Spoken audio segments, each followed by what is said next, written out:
కంటిలో చిన్న నలక పడిందనుకో, బాధాకరంగా ఉంటుందా? హాయిగా ఉంటుందా? హ్మ్. చాలా బాధాకరంగా ఉంటది. అది తొలగించుకున్న దాకా బాధగానే ఉంటది. అదే కాలులో చిన్న ముల్లు గుచ్చుందనుకో, ఏమ్మా ప్రమాదకరమా? లేపోతే మేలుకరమా? ఆ! ఒక్కో ఇన్ఫెక్షన్ అయితే కాలే తీసేస్తారు. అలాగే చిన్న చిన్నవైనా, చిన్న పాపాలైనా ప్రమాదకరమే. ఆ విషయాన్ని ఈరోజు మనం ధ్యానం చేయబోతా ఉన్నాం. పరమగీతముల గ్రంథం 1 అధ్యాయము 6వ వచనం. నల్లని దాననని నన్ను చిన్న చూపులు చూడకుడి, నేను ఎండ తగిలిన దానం చాలు. కదా, నల్లటోళ్ళంటే ఏందో చిన్న చూపు, దాంతో ఎర్రగా ఉంటే ఏందో మరి కొంచెం ఆధిక్యత ఏముంటుంది అక్కడ, కలరు. కానీ నల్లోళ్ళే బలంగా ఉంటారు. అవి మెల్లోసైట్ల వల్ల అట్లా అవుతుంది కానీ మెలనిన్ కానీ నల్లటోళ్ళు చేసేంత హార్డ్ వర్క్ ఎర్రటోళ్ళు చేయలేరు. అయితే ఇక్కడ చిన్న చూపు ఎందుకు చూశారంటే నల్లని దానిగా అయిందని. ఆ అమ్మ అంటది, నేను ఎందుకు నల్లదాన్ని అయ్యాను? నేను ఎక్కువగా ఎండ తగలటం వల్ల. ఎండ తగిలితే ఎవరైనా ఎంత తోళ్ళైనా నల్లబడతా ఉంటారు. ఇక్కడ ఎండ అంటే శ్రమలు అని. శ్రమలు వచ్చినప్పుడు, కష్టం వచ్చినప్పుడు, శోధనలు వచ్చినప్పుడు ఎదుటి వాళ్ళని మనం చిన్న చూపు చూస్తాం. వాళ్ళు చేసినవి ఆడకపోతే, ఇలా చేసినవి ఆడకపోతే దేవుడు లేడా, దేవుడు చూడలేదా, కొట్టాడు దెబ్బ కొట్టాడు అనుకొని ఏదో చిన్న చూపుగా మాట్లాడటానికి ప్రయత్నం చేస్తారు. అసలే వాళ్ళు శ్రమల్లో, అనారోగ్యంలో, ఇబ్బందుల్లో బాధపడుతూ ఉంటే ఇంకా అలాంటి వాళ్ళని హేళనగా చూడటము, చిన్న చూపు చూడటము, ఎలా పడితే అలా మాట్లాడటం బాధాకరమే కదా. నొప్పించే మాటలు మంచిది, అది పాపమే. కాబట్టి చాలా ఎవరిని మనం చిన్న చూపు చూడకూడదు. ఈ చెప్పిన ఆమె ఎవరంటే సునమ్మితి. సునమ్మితి దేనికి సాదృశ్యం అంటే వధువు సంఘానికి సాదృశ్యం. ఈ సంఘములో చాలామంది ఒకరినొకరు చిన్న చూపులు చూస్తున్నారు కదా. క్యాస్ట్ను బట్టి కానీ, అన్నసంధాలను బట్టి కానీ, సహవాసాలను బట్టి కానీ, కొంతమందిని గొప్పగాను, కొంతమందిని చిన్నగాను చూడటము అది పాపం. అందరూ సమానులే, దేవునికి పక్షపాతం లేదు. దేవుడు అందరినీ కలుగొచ్చేసాడు. ఇంతకీ ఈమెను చిన్నచూపు చూసిన వాళ్ళు ఎవరు? సహోదరులు. అంటే సహోదరి అయినా, సహోదరుడైనా, సంఘ బిడ్డలు, విశ్వాసులు. విశ్వాసుల్ని చిన్నచూపు చూడకూడదు. మనమందరం సహోదరులుగా ఉండాలి. అలాంటి మనమే ఒకళ్ళ చూసి ఒకళ్ళ చిన్న చూపు చూడటం అన్నది పాపంతో కూడుకున్నదని దేవుని యొక్క వాక్యము తెలియచేస్తూ ఉంది. సంఘము విస్తరిస్తూ ఉంది, అభివృద్ధి చెందుతూ ఉంది, బాప్తీసాలు జరుగుతూ ఉన్నాయి. సంఘం విస్తరిస్తున్న సమయాల్లో అనుదినము పరిచర్య జరుగుతుంది. అలాంటి సమయాల్లో సంఘంలో ఉన్న విధవరాళ్లను చాలా చిన్న చూపు చూశారు సంఘ బిడ్డలు.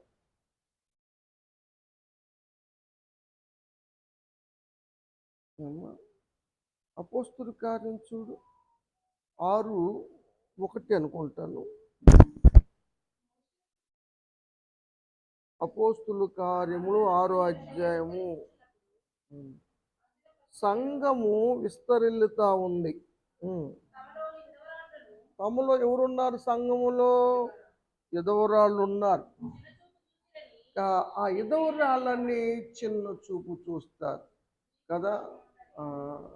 వాళ్ళు ఎదురొస్తే మంచిది కాదని, ప్రయాణాలను ముందు రాకూడదని, పోస్ట్ మొహం చూశాను నేనని ఇలా రకరకాలుగా భర్త లేని బిడ్డల్ని, తండ్రి లేని బిడ్డల్ని చిన్న చూపు చూడటం అన్నది సంఘాల్లో కూడా జరుగుతున్నటువంటి పాపాల్లో ఒక పాపమని ఆ, చెప్పబడతా ఉంది. ఏమ్మా? ఇంకా హెబ్రీ భాష మాట్లాడేవాళ్ళు గ్రీకు భాష మాట్లాడే వాళ్ళను బట్టి సనుగుతున్నారు. సనుగుడు కూడా పాపమే. సనిగి ఇశ్రాయేలు ఏ విధంగా నశించిపోయారో, రాలిపోయారో వాక్యము తెలియచేస్తుంది కదా. కాబట్టి సనగొద్దు ఒకరి మీద ఒకరు. వాళ్ళు చేశారని వీళ్ళు సనగటం, వీళ్ళు చేస్తే వాళ్ళు సనగటం, అధికారాలను బట్టి చేసే పనులు చేయకపోయినా చేసే వాళ్ళ మీద సనగటం అన్నది మంచి పద్ధతి కాదు. అది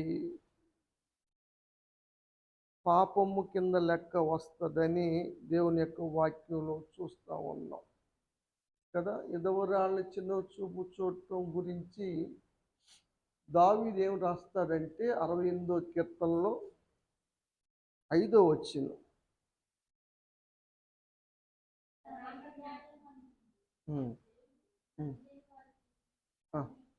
తండ్రి లేని బిడ్డలకు దేవుడే తండ్రిగా ఉంటాడు, ఎదవరాళ్లకు న్యాయాధిపతిగా ఉంటాడు. కాబట్టి వారి పక్షంగా దేవుడు ఉంటాడు. కాబట్టి వారిని చిన్న చూసి వారి మనసు గాయపరిచేలే మాట్లాడి వారిని తేలిగ్గా ఏలుపెట్టి చూపటం అన్నది మంచి పద్ధతి కాదు. దాని ప్రభావం మన మీద చాలా పడుతుంది అని వాక్యం తెలియజేస్తూ ఉంది. ఇంకా ఘోరమైన మాట చెప్పాలంటే ధర్మశాస్త్రంలో ఏం చెప్పాడంటే నిర్గమాకాండంలో ఒక మాట చూద్దాం, సందర్భం వచ్చింది కాబట్టి. 22 అధ్యాయము 22 వచనం, ఎదవరాళ్ళనైనా దిక్కులేని పిల్లలనైనా బాధ పెట్టకూడదు. మాట ద్వారా అయినా దేని ద్వారా అయినా సరే వారిని బాధలకు గురి చేయకూడదు. వారు ఏ విధంగా అయినా సరే ఎవరి ద్వారా అయినా బాధపడితే వారు కానీ దేవునికయ్యా ఈ విధంగా నన్ను బాధ పెట్టారయ్యా, ఇంత మాట అన్నారయ్యా అని దేవుడికి మొర పెడితే దేవుడు మొర వింటాడు. అంతేకాదు దేవునికి కోపం వస్తుంది, మామూలుగా రాదు. ఆ కోపానికి ఎవరైతే ఏడిపించారో వారిని మీద యాక్షన్ తీసుకుంటాడు.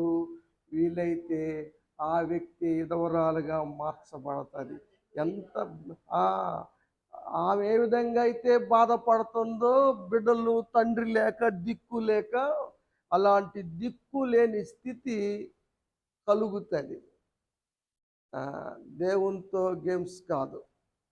అందుకని ప్రియమైన బిడ్డలారా, సంఘ బిడ్డలందరూ క్షేమంగా ఉండాలి, దేవుని పొందుకునేవారుగా ఉండాలి, శోధనలు గురి కాకుండా ఉండాలని దేవుడు చూపించిన విధానాన్ని బట్టి సంఘంలో చిన్న చూపులు, ఒకరి పట్ల ఒకరు భేదాభిప్రాయాలు, వ్యత్యాసాలు ఉండటం మంచిది కాదు. ఇది నాది కాదు, నీది కాదు, మంది కాదు, దేవుడు స్వరక్తం ఇచ్చి సంపాదించుకున్నది. దాని విషయంలో మనం చాలా జాగ్రత్తగా ఉండాలి. వీలైతే మనస్పర్ధలు లేకుండా, భేదాభిప్రాయాలు లేకుండా అందరూ కలిసి ఉండటం మంచిది అని దేవుని యొక్క వాక్యం చెబుతూ ఉంది. ఫిలిప్పీలకు రాస్తాడు పౌలుగా 2వ అధ్యాయము 3వ వచనం, కక్ష చేత అతిశయము చేత అతిశయపడొద్దు. మనం మనుషులు పెట్టి ఏదో కడుపులో క్రోధం పెట్టుకొని, కచ్చి పెట్టుకొని, అసూయ పెట్టుకొని ఎవరిని మాట్లాడకూడదు, మనం ఎవరిని అనకూడదు, మనం అచదువు. కాబట్టి వినయంగా ఉందాం ఒకరితో ఒకరు. అది మనం చిన్న చూపు చూడటం కాదు, కానీ నాకన్నా వాళ్ళే మెరుగు, మీరే గొప్ప అని చెప్తాను నేను ఎప్పుడైనా సరే. ఆ, నేను కూడా వాక్యంలో బాగా ప్రావీణ్యని చెప్పను. మీ దగ్గరికి వచ్చిన తర్వాత నేను చాలా నేర్చుకున్నాను. మీరు అడిగిన ప్రశ్నలను బట్టి, మీరు అడిగినటువంటి డౌట్లు బట్టి నేను వాక్యంలో ఎదగటానికి సంఘం నాకు ఎంతగానో సహకరించింది చెబుతా. కాబట్టి మనం ఏది ఎదిగినా కూడా మనం గొప్పవారంగా భావించకూడదు. ఎదుటి వాళ్ళనే గొప్పోళ్ళు అనుకోవాలి. ఆ, ఏమనుకోవాలన్నాడు ఆయన పౌలు గారు? ఒకనికొకడు తమ కంటే యోగ్యుడని ఎంచుకోవాలి, అంతేగాని వాళ్ళ కించపరచకూడదు. నువ్వెంత, నీ బతుకెంత, నువ్వు ఎప్పుడు వచ్చావు, ఎన్నాళ్ళైంది నువ్వు వచ్చి, నువ్వు దేవుడు నమ్ముకొని ఎన్నాళ్ళైంది, నేను నమ్ముకొని ఎన్నాళ్ళైంది పెద్ద అన్న విధానాలు మనకి చెడు చేస్తవి అన్న విషయాన్ని మీ అందరికీ నేను తెలియజేస్తూ ఉన్నాను అమ్మా. కాబట్టి చాలా జాగ్రత్తగా ఉండాలి. చిన్నవని మనం చిన్న చూపు చూడకూడదు. చిన్నవే చాలా ప్రమాదకరమైనవని వాక్యం తెలియచేస్తూ ఉంది. యాకోబు గారు తను రాసిన పత్రికలో యేసు ప్రభువారు సహోదరుడు యాకోబు, శిష్యుడు కాదు, శిష్యుడైన యాకోబు అపోస్తుల కార్యం 12 అధ్యాయంలోనూ చనిపోయాడు, హతసాక్షిగా చనిపోయాడు. ఈయన యేసు ప్రభువారు సహోదరుడు. 3వ అధ్యాయము 5వ వచనం. నాలుక చిన్న అవయవం, కానీ దానికి ఉన్న అదిరిపాటు దేనికి లేదు. ఈ నిప్పు కొంచెమైనా విస్తారం అడవును సైతం కాల్చివేసినట్లుగా ఈ నాలుక మన జీవితాన్ని నరకమయం చేస్తుంది కదా, అగ్నిగుండానికి తీసుకెళ్తుంది. నాలుక అగ్నియే. మొత్తం శరీరాన్ని స్విచ్ పెట్టేది ఏంటంటే నాలుక.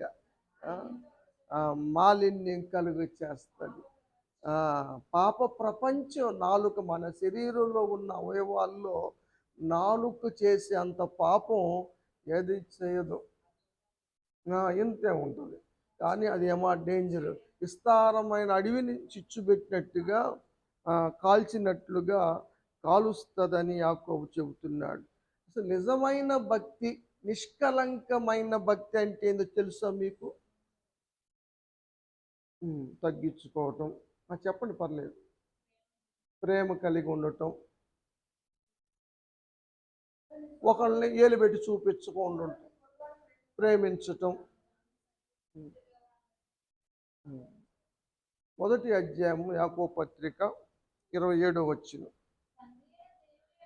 దేవుని ఎదుట పవిత్రమును నిష్కలంకమైన భక్తి అన్నది ఏంటయ్యా అంటే, దిక్కులేని పిల్లలను, ఎదవరాండ్రను వారి ఇబ్బందుల్లో పరమశించటం, ఇహలోక మాలిన్యం అంటుకోకుండా కాపాడుకోవటం. ఇది పవిత్రమైన నిష్కలంకమైన భక్తి. మనం వాళ్ళని ఆడబోడ్చుకుంటా, వాళ్ళని చిన్న చూపు చూసుకుంటా, పక్షపాతం చూపుతా మేము భక్తి పరులు, భక్తి గలవాళ్ళం అంటే మనమే నష్టపోతాం. అయినోళ్ళైనా సరే, రక్త సంబంధికులైనా సరే, మనం ఎవరిని కూడా చిన్న చూపు చూడకూడదు. మిరియాము అహరోనులు తన తమ్ముడైనటువంటి మోషే పట్ల చిన్న చూపు చూశారు. ఆయన ఎవరిని చేసుకుంటే ఆయన తనకి ఇష్టమైంది చేసుకున్నాడు, కూసు దేశపు అమ్మాయిని చేసుకున్నాడని విరోధంగా మాట్లాడారు. 12వ అధ్యాయం సంఖ్యాకాండం.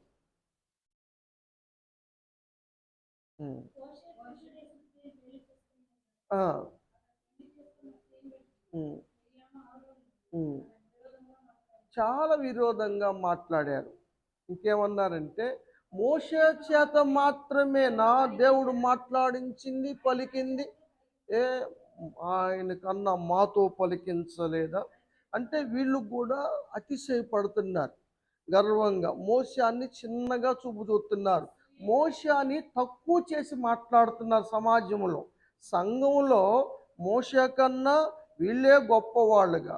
ఇక్కడ రాయబడలేదు, కానీ అసలు మోషే గారిని కాపాడింది ఎవరు? నేనే కదా, లేకపోతే అసలు నేను లేకపోతే వాడు ఉన్నాడా? మేము లేకపోతే వీళ్ళు ఉండారా? మేము చూడకపోతే వీళ్ళు చూసి బతికారా అని చాలామంది కూడా అతిశయపడతా ఉంటారు. చదువమ్మా. నిజంగా దేవుడు ప్రతి మాట వింటాడు కదా, కదా. నోరు కలగ చేసిన వాడు, చెవులు కలగ చేసిన వాడు, కళ్ళు కలగ చేసిన వాడు కానకుంటాడా, వినకుండా? దేవుడు విన్నాడు. కాబట్టి నువ్వు మాట్లాడే ప్రతి మాట, నువ్వు చూపే ప్రతి పక్షపాతం దేవుడు చూస్తాడు, దేవుడు వింటాడు. కాబట్టి మీరు ముగ్గురు పైకి రండి అన్నాడు. ముగ్గురిని ఏమన్నాడు? పైకి రమ్మని పిలిచాడు. ప్రత్యక్ష గుడాంకాడకు రమ్మని చెప్పి దేవుడు ఆకాశం నుంచి దిగొచ్చాడు. దిగి వచ్చి వాళ్ళతో మాట్లాడారు. మీకు ఎలా భయం లేకపోయింది దేవుని సేవకులతో ఆ విధంగా విరోధంగా మాట్లాడటానికి అని గద్దిచ్చాడు. ఆయన కోపం 9వ వచనంలో అంటాడు, ఆయన కోపము వారి మీద రగిలెను. కాబట్టి ఆ కోపంతో ఆయన వెళ్ళిపోయాడు. మేఘం పైకి వెళ్ళిపోయింది. అప్పుడు మిరియాము వెంక చూస్తే మిరియాము కుష్టు శరీరం ఒక భాగం అంతా, ఈ పార్ట్ అంతా కుష్టే, ఒక పార్ట్ కాదు, సగభాగం కుష్టి వచ్చేసి. చిన్న మాటే, కుష్టి వ్యాధి వచ్చేసింది. అప్పుడు మోషే చూశాడు. అయితే మోషే మీకు ఇప్పుడు కుదిరిందా మీ తెక్కాల కదా. 13వ వచనం. మోషే ఎలుగెత్తి ఏడ్చాడు కదా. అంటే మొరపెట్టి ఎలుగెత్తి ఆడవటం అన్నది మనం చూస్తాం కదా. అంటే బాధతో వెలుగెత్తి ఏడ్చాడు. ఏడ్చి అడిగితే దేవుడు పరిష్కారం చూపాడు.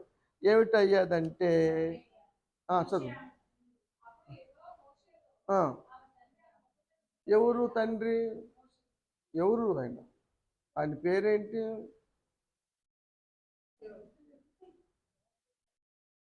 అమ్రాము. యకోబేదు అమ్రాము.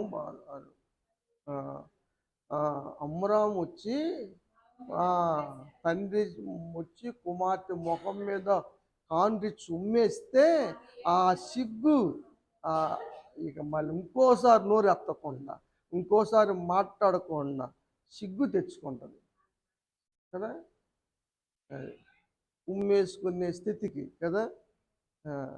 సంఘాలకు కూడా దేవుడు అది అన్నాడు, ఉంటే చల్లగా ఉండు, ఎచ్చగా ఉండు, లేకపోతే ఉమ్మేస్తా అన్నాడు.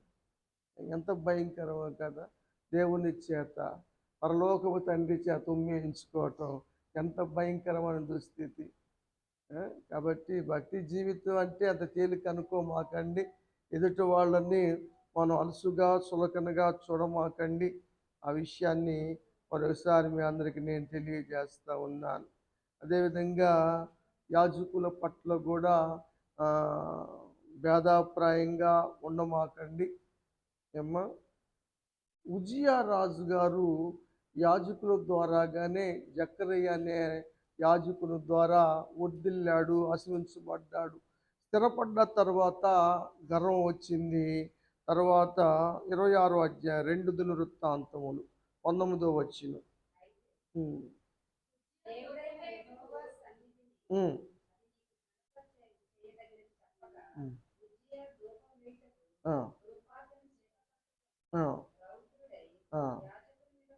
యాజకుల మీద కోపపడ్డాడు. ఆయన రాజు అయితే అవ్వచ్చు కదా. ఆయన ఏ స్థితిలో ఉన్నా, నీ ఎంత గొప్పవాడు అయినా సరే యాజకుల మీద కోపపడితే కుదరదు. చదువమ్మ.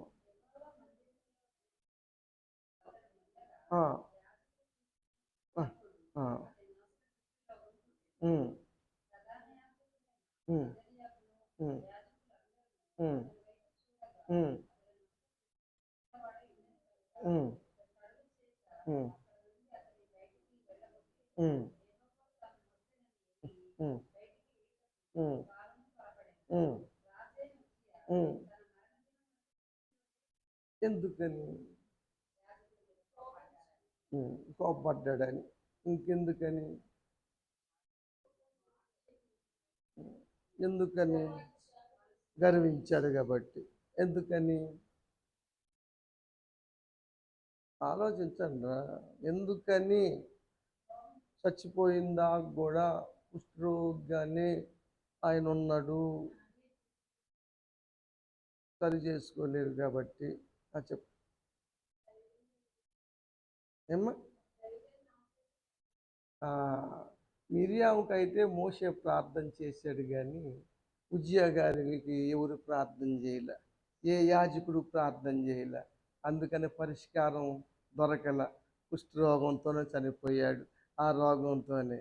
ఎందుకంటే ప్రార్థన చేసే వాళ్ళ మీదే కోపపడితే వాళ్ళు మాత్రం ఏమైనా ప్రార్థన చేస్తారు. ఆ? ఆ, మేలు చేసే వాళ్ళ మీదే కోపపడితే ఏం జరుగుతుంది? పని జరగదు. అందుకనే ఉజ్జియా రాజు కోసం ఏ యాజకుడు ప్రార్థన చేయలే. అందుకని చచ్చిపోయిన దాకా కూడా కుష్ఠరోగం పోలా. మిరియాముకైతే ఒక 7 రోజులే ఉంది. ఒక 7 రోజులే కుష్ఠరోగం ఉంది. ఎందుకంటే మోషే ప్రార్థన చేశాడు. కాబట్టి ప్రార్థన చాలా మంచిదమ్మా. మనం దేని విషయంలో కూడా అతిశయపడకూడదు. అతిశయపడిన నెబుకద్నెజరు రాజు గారు ఏ విధంగా గడ్డి మేసాడో మనం చూస్తాం కదా. 4వ అధ్యాయం దానియేలు గ్రంథం 30వ వచనం చదువుదాం. ఉమ్, ఉమ్, ఆ, ఆ. నా ప్రభావం నా ఘనత కోసం నేను గట్టించింది నా రాజధాని నగరం అని అతిశయపడ్డాడు. మనసులో కలిసిపడ్డాడు. మనసులో ఉన్న డేంజరేనా? ఇప్పుడు ప్రధాన కెరూబు తేజో నక్షత్రం లూసిఫర్ మనసులోనే అనుకున్నాడు, కానీ సాతానుగా మార్చబడ్డాడు, పడదోయబడ్డాడు. నువ్వు మనసులో అనుకున్నా పాపమే. నా ముందు ఏమనకపోయినా నా వెనకున్నా అనుకున్నా పాపమే. లేదు, నీ మనసులో నువ్వు అనుకుంటున్నా కూడా పాపమే. నా మనసులో కూడా మీ గురించి నేను అనుకున్నా పాపమే. ఎవరు అనుకున్నా పాపమే. ఏమా? ఎవరు అనుకున్నా పాపమే. శ్వాసలనే కాదు, దైవజండానే కాదు, రక్త సంబంధికులనే కాదు, సంఘస్థులనే కాదు, అందరికీ అందరికీ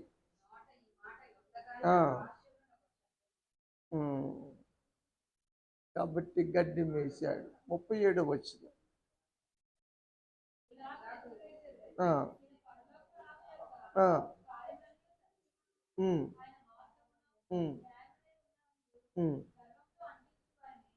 నటించోళ్ళరా అంటించడం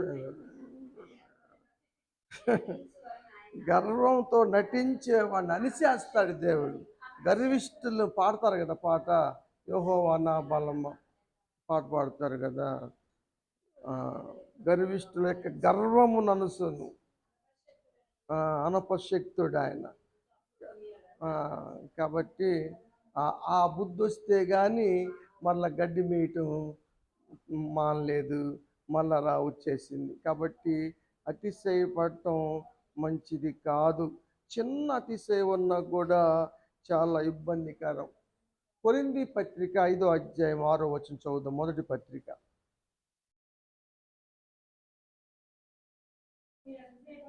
మీరు అతిశయపడుట మంచిది కాదు. పులిసిన పిండి కొంచెం ఉన్నా సరే ముద్దంతను పాడు చేసినట్లుగా నీలో ఉన్న చిన్న గర్వం, చిన్న అతిశయం, చిన్న అసూయ, చిన్న పగ పాడు చేస్తుంది. పులిసిపోతాను, పాడైపోతాను. కాబట్టి కాబట్టి జాగ్రత్తగా ఉండమని పౌలు గారు చెప్పారు. పౌలు గారు ఏమంటాడంటే గలతీ పత్రిక 4వ అధ్యాయం 14వ వచనం.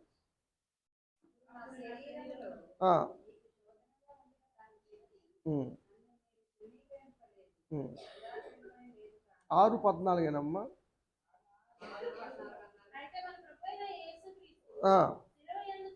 ఆ, ఆ. నాకు అతిశయించడం దూరం గాక. చాలమ్మ దేవుని స్తోత్రం. నిజంగా ఆయన అంటాడు, నాకు ఏ విషయం అతిశయం రాకూడదు, నాకు అతిశయం నాకు దూరం అగును గాక అన్నాడు. దేంట్లో అతిశయించిన చాలా డేంజర్. ఎందుకంటే ఆల్రెడీ ఇప్పటికి అతిశయం పడతాడేమో అని దేవుడు నలగొట్టే విధంగా శరీరంలో ముళ్ళు పెట్టాడు ఆల్రెడీ. పడతాడేమో అని. కొరింథీ 2 12 అధ్యాయం 7 వచనం. ఎందుకంటే ప్రత్యక్షతలు కలిగినాయి ఆయనకి. పరదేశ చూసి వచ్చాడు, 3 ఆకాశాన్ని వెళ్ళొచ్చాడు. నేను అత్యధికంగా ఎచ్చిపోకుండా నిమిత్తము నా శరీరంలో ముళ్ళు. దేంటని అతిశయపడ్డావా, శరీరంలో ముళ్ళు ఏర్పడుద్ది, బలహీనత ఏర్పడుతుంది.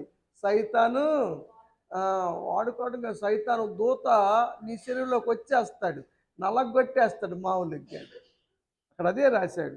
పౌలు అంతటోడిని, అంత భక్తుడిని సాతాను దూత శరీరంలో నలగొట్టింది. సాతాను దూత పౌలు శరీరంలో ఉంచబడింది. ఎందుకంటే నలగొట్టడానికి. ఎంత డేంజరో తెలుసా? కాబట్టి మనకు అతిశయాలు వద్దండి. ఒకళ్ళు గొప్ప చేసుకోవద్దు. ఒక ఎవరిని చిన్న చూపు చూడొద్దు. అసూయలు వద్దు మనకి. మనం అందరం క్రీస్తు రక్తంలో కరగబడ్డాం. యేసయ్యకి లేని పక్షపాతం మనకెందుకురా? దేవుని బిడ్డలంగా జీవించాలి, మనం అందరిని ప్రేమించాలి. సిస్టర్ గారు చెప్తున్నట్టుగా అందరి ఎడల ప్రేమ కలిగి ఉండాలి. ఆ విధంగా ఉండటం అన్నది చాలా మంచిది అని దేవుని యొక్క వాక్యంలో ఈరోజు నేర్చుకుంటున్నాం. లేకపోతే పరలోక రాజ్యాన్ని పోగొట్టుకొని నరకానికి వెళ్ళవలసి వస్తుంది.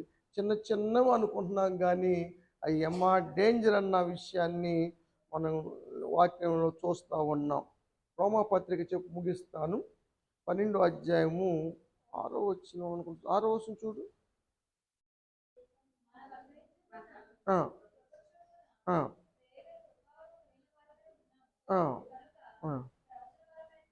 16 చదువు.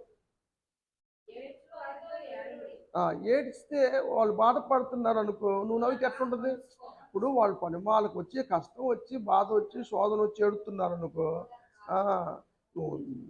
ఓదార్చకపోతే పర్లేదులే అమ్మా, ఏదైనా పరామర్శించటం కాకుండా పక్క నవ్వుతూ ఉంటే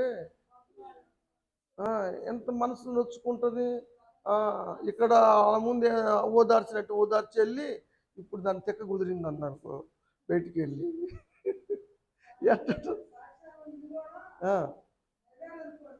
అంతే అంతే అంతే. ఏదనుకున్నా దేవుడితో పని ఇది. చదువమ్మా. నీకు చేత అయితే వాళ్ళు బాధపడుతూనే నువ్వు కూడా బాధపడు. ఏం కలిసి ఉండాలి? మనసులు ఎంత ఎందుకు వస్తుంది చెప్పాలంటే, మనసులు కలవకే. మనసులు కలిగితే కడుపులో తీసి పెడతారు. మనసులు కలవక, మాటలు కలవక ఈ తేడాలన్నీ, అసూయలు, చిన్న చూపులు, ఈ తేడాలు వస్తాయి. అందుకని పౌలు గారు రోమీయుల సంఘంతో చెబుతున్నాడు, అయ్యా ఇది మంచి పద్ధతి కాదురా, మీరందరూ మనసు కలిగి ఉండండి, ఈ దేవుని సంఘం అమ్మ, మంచిగా ఉండండి. చదువమ్మ. పెద్ద వాటి మీద మనసు పెట్టుకోమాకండి, చిన్నాటి మీద మనసు పెట్టు, ఆసక్తిగా ఉండండి. మీకు మరీ గొంతెమ్మ కోరికలు లేక పెద్ద వాటి మీద మనసు పెట్టుకోమాకండి. మీకు మీరే ఎవరి కాళ్ళు చేస్తున్న పని ఏంటంటే, నేను బుద్ధిమంతుణ్ణి, నేను శబాషు, నేను నికాల్సు, నేను పరిశుద్ధిని, నాయే కరెక్టు అని ప్రతి ఒక్కళ్ళు అనుకుంటున్నారు. అది మంచిది కాదమ్మా. మనం ఒకళ్ళు మనం యోగ్యులుగా ఎంచుకోవాలి. అప్పుడు దేవుడు మనల్ని యోగ్యులుగా ఎంచుతాడు. మనం ఎంత మనుషులు మెచ్చుకుంటే వాళ్ళకి శోధన వచ్చినట్లే. ఎవరైనా సభల్లో ఎందుకు మెచ్చుకుంటూ ఉంటారు, సన్మానాలు చేస్తూ ఉంటారు. అది వస్తే డేంజరే. నాకు చాలా భయం వేస్తుంది. ఎవరన్నా పొగిడినా మెచ్చుకున్నా ఎంపటే ప్రార్థన చేసుకుంటా. ఆ! ఎందుకంటే తప్పనిసరిగా శోధనకు గురవుతాం. హ్మ్. కాబట్టి మనం ఎవరు మెచ్చుకోవద్దు. దేవుని కృప అదంతా. అందుకని పౌలంటాడు, సిలువ విషయంలో తప్ప, దేవుని కృప యందు తప్ప, నేను దేని విషయంలో అతిశయపడకూడదు. అది నాకు దూరమగును గాక అన్నాడు. కాబట్టి మనం దేని విషయం అతిశయపడొద్దు. ఒకళ్ళనొకళ్ళని చిన్న చూపు చూడొద్దు. అంతే కదమ్మ మరి. హ్మ్. కాబట్టి ఆ విధంగా ఉండొద్దని మీ అందరికి తెలియచేస్తూ ఈ మాటలు నేను ముగిస్తా ఉన్నాను. దేవుడి మాటలు ఆశీర్వదించి దీవించును గాక.